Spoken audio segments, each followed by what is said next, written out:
Anak-anakku yang terkasih, salam sehat, salam damai dalam kasih Tuhan kita Yesus Kristus. Shalom Salve.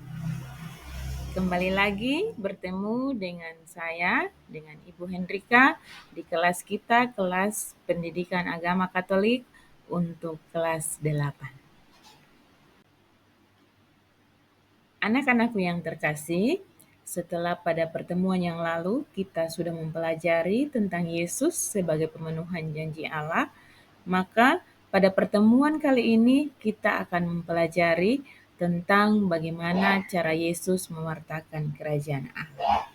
Kita tahu bersama bahwa Yesus dalam pewartaannya itu menggunakan dua hal.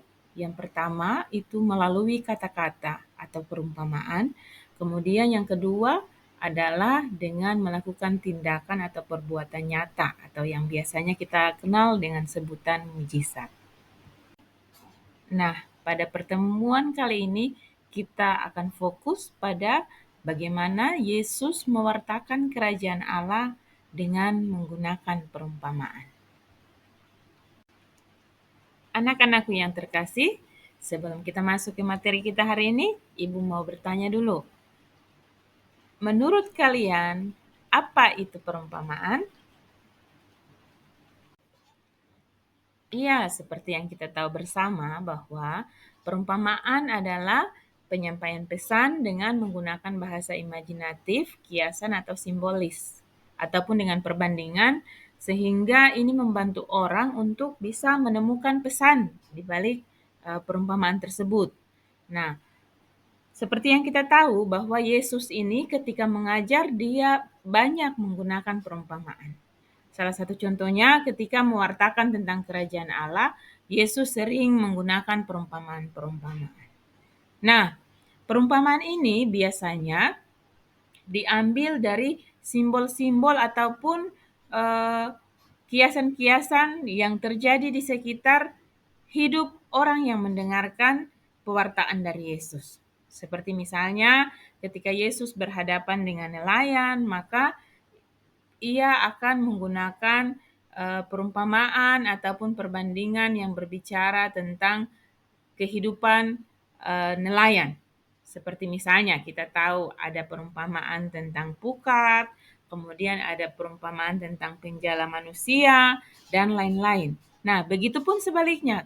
Ketika Yesus mewartakan Injilnya kepada orang-orang ataupun pendengarnya yang bekerja sebagai petani, maka dia akan menggunakan perumpamaan atau bahasa-bahasa simbol yang terkait dengan kehidupan para petani. Seperti misalnya gandum, ilalang, dan lain-lain. Nah, ini dimaksudkan oleh Yesus supaya para pendengar itu mereka bisa mendapatkan atau bisa memahami pesan di balik perumpamaan yang Yesus sampaikan kepada mereka karena itu semua ada di kehidupan mereka sehari-hari. Nah, mengapa Yesus menggunakan perumpamaan? Alasan Yesus mengajar menggunakan perumpamaan adalah supaya orang-orang yang mendengarkan ajarannya itu mereka lebih mudah untuk memahami, mereka lebih mudah untuk mengerti. Kenapa mereka lebih mudah untuk mengerti? Karena bahasa-bahasa yang digunakan Yesus, simbol-simbol yang digunakan Yesus dalam perumpamaan itu diambil dari hidup mereka sehari-hari. Sehingga mereka lebih mudah untuk mengerti, memahami, dan menemukan pesan dari ajaran-ajarannya sehingga diharapkan mereka bisa menerapkan atau bisa melaksanakan ajarannya itu dalam kehidupannya sehari-hari. Nah, ada beberapa contoh perumpamaan tentang kerajaan Allah yang diajarkan oleh Yesus di dalam kitab suci. Mari kita lihat bersama, kemudian nanti anak-anakku yang terkasih bisa melihat kembali teks-teks perumpamaan yang nanti akan Ibu jelaskan ini di dalam kitab sucinya masing-masing dan bisa membandingkan. Nah, anak-anakku yang terkasih, perumpamaan yang pertama itu tentang seorang penabur. Ini bisa kalian temukan di dalam Injil Markus bab 4 ayat 3 sampai 8 dan ayat 13 sampai 20. Di sana diceritakan tentang bagaimana seorang penabur yang menaburkan benih di 4 jenis tanah. Nah, penabur ini diumpamakan sebagai Yesus sendiri, kemudian benih itu merupakan sabda Tuhan dan 4 jenis tanah ini adalah kita manusia. Nah, perumpamaan ini mau mengatakan bahwa untuk menegakkan kerajaan Allah itu sama seperti benih tadi. Jadi betapapun ada kegagalan, tetapi karya Tuhan itu pasti akan menghasilkan buah atau panen yang berlimpah. Jadi ketika dia jatuh ke tanah yang gersang, tidak bisa tumbuh ataupun tumbuhnya tidak bagus, jatuh di tanah yang lain, berdebu dan lain-lain seperti yang diceritakan tadi. Tapi ketika jatuh di tanah yang gembur, maka pasti akan menghasilkan yang berlimpah. Nah, lewat perumpamaan ini kita itu diajak untuk tidak perlu berkecil hati bila menghadapi tantangan. Jadi ketika kita mau berbuat baik, kemudian ada tantangan, ada rintangan, kita diajak oleh Yesus untuk tidak boleh putus asa dalam menghadapi berbagai tantangan ataupun kegagalan ketika kita mau berbuat baik, mau mewartakan kerajaan Allah itu kepada sesama kita. Anak-anakku yang terkasih, contoh yang kedua bisa kalian temukan di dalam Injil Markus bab 4 ayat 26 sampai dengan 29. Di sana dituliskan tentang perumpamaan benih yang tumbuh. Di situ diceritakan bahwa kerajaan Allah itu seumpama benih yang sudah ditaburkan oleh seorang petani. Jadi pada siang hari dia akan menaburkan benih, malam istirahat, dan besoknya ketika dia kembali benih itu sudah bertunas. Nah, petani itu sendiri tidak tahu bahwa kapan benih itu akan bertunas, lalu kapan akan berbunga, kapan akan berbuah. Nah, itu sama seperti kerajaan Allah. Jadi tidak bisa diamati secara pasti, tergantung semuanya kepada Allah, bukan pada usaha kita manusia. Nah, untuk itu manusia tidak bisa memaksa supaya kerajaan Allah itu cepat terbentuk.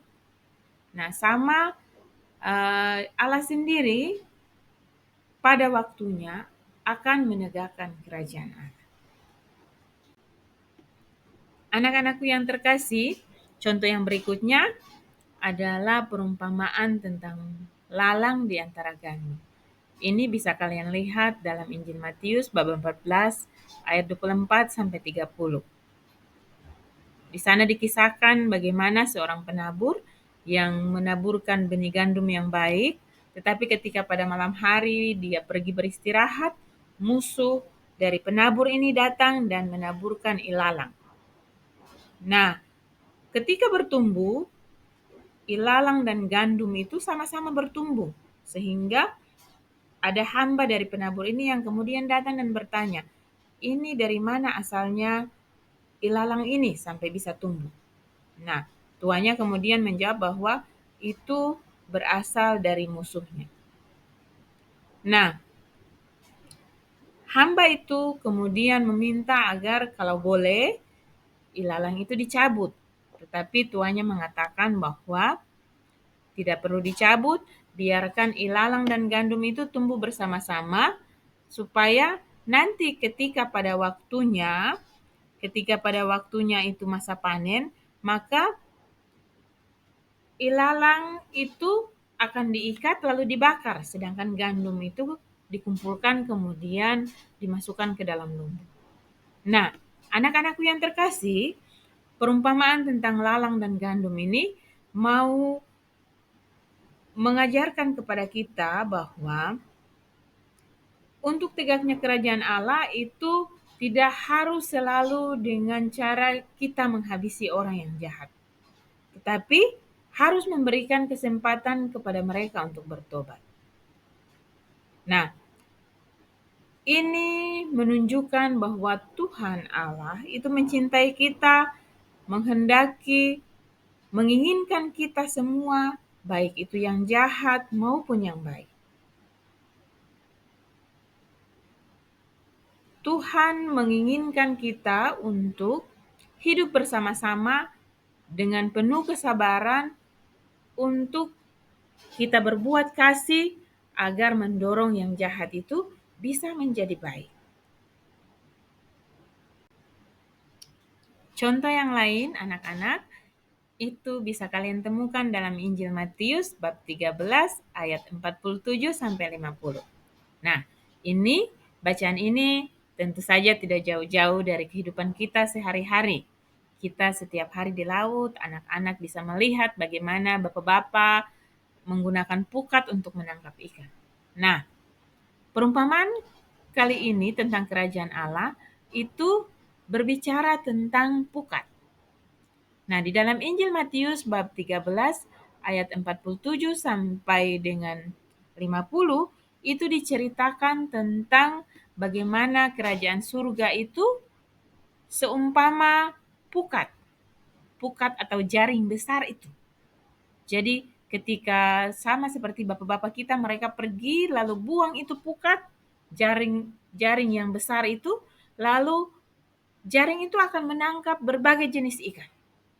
Ada ikan kecil, ada ikan besar, ada ikan ada ikan segala macam.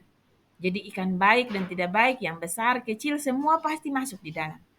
Nah, setelah pukat itu penuh, orang-orang akan menarik pukat itu kembali ke pantai, sama seperti yang kita lihat tiap hari. Nah, di sana kan setelah itu nanti bapak-bapak kan akan duduk, lalu mengumpulkan ikan yang besar-besar, dipisahkan, lalu yang kecil-kecil dipisahkan, yang bisa dimakan, yang bisa dijual, dan yang tidak bisa dimakan. Dan tentunya yang tidak baik atau yang tidak bisa dimakan ini pasti akan dibuang. Nah, anak-anakku yang terkasih, perumpamaan tentang pukat ini mau mengajarkan kepada kita bahwa dalam mewartakan kerajaan Allah, kita diharapkan untuk tidak cepat menghakimi orang lain. Tidak merasa diri kita yang paling baik dan paling layak untuk masuk surga.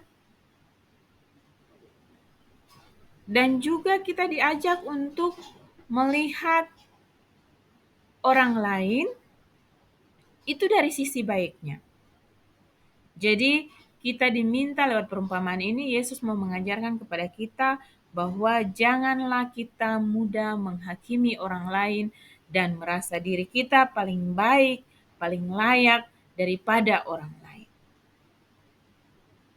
Biarlah nanti Tuhan yang akan memilah-milah, Tuhan yang akan menentukan, Dia yang akan menyeleksi mana yang baik dan mana yang tidak baik. Anak-anakku yang terkasih, contoh yang lain misalnya bisa kalian lihat dalam Injil Matius bab 13 ayat 44 sampai 46 yang berbicara perumpamaan tentang harta terpendam dan mutiara yang berharga. Di sana diceritakan bahwa hal kerajaan surga itu seumpama seseorang yang mendapatkan harta terpendam di ladang. Kemudian setelah dia menemukannya, harta itu dipendamnya lagi di sana, dan karena begitu berbahagia, ia pergi menjual segala miliknya lalu membeli ladang itu. Nah, demikian juga dikatakan bahwa kerajaan surga itu seumpama seorang pedagang mutiara. Jadi setelah pedagang ini menemukan mutiara yang sangat berharga, dia pun pergi menjual semua miliknya lalu membeli mutiara itu.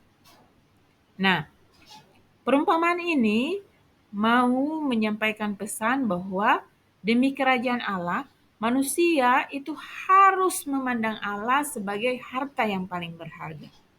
Nah, untuk itu, karena kerajaan Allah itu adalah harta yang paling berharga, maka manusia harus berani meninggalkan segala miliknya yang selama ini dianggap paling berharga dalam hidup. Karena hidup dalam kerajaan Allah itu adalah hidup yang penuh sukacita. Jadi, ketika kita mau untuk mengalami kerajaan Allah, maka kita harus berani untuk meninggalkan segalanya dan mengikuti Yesus.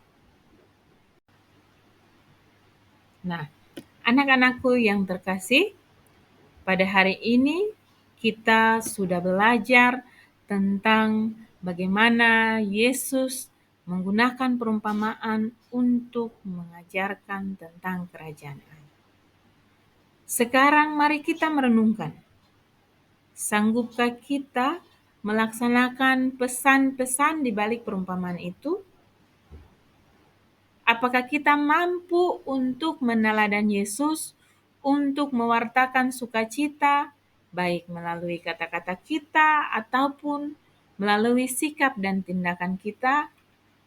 Apakah kita bisa membuat orang lain bersukacita, bergembira dengan ucapan, dengan tindakan, dengan kehadiran kita?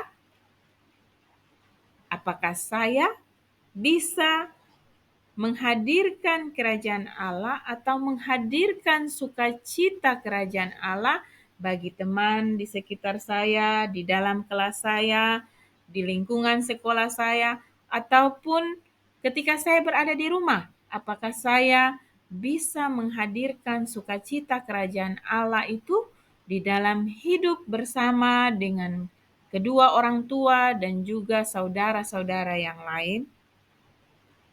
Mari kita renungkan bersama agar ini menjadi refleksi kita. Kita berjuang bersama untuk mewujudkan kerajaan Allah, mewujudkan sukacita melalui kata-kata kita, melalui perbuatan kita yang membawa kegembiraan, kedamaian, dan sukacita bagi banyak orang yang berada di sekitar kita. Demikianlah anak-anak, pelajaran kita hari ini tentang bagaimana Yesus mewartakan kerajaan Allah dengan perumpamaan. Semoga lewat bacaan-bacaan, lewat perumpamaan-perumpamaan yang kita dalami bersama pada hari ini, semakin membantu kita untuk mewujudkannya di dalam tindakan nyata dengan melakukan tindakan kasih membawa sukacita bagi semua orang di sekitar kita. Mari kita berjuang bersama. Tuhan memberkati kita semua. Shalom, sampai ketemu di pembelajaran agama pertemuan berikutnya dalam Yesus mewartakan kerajaan Allah dengan mujizat.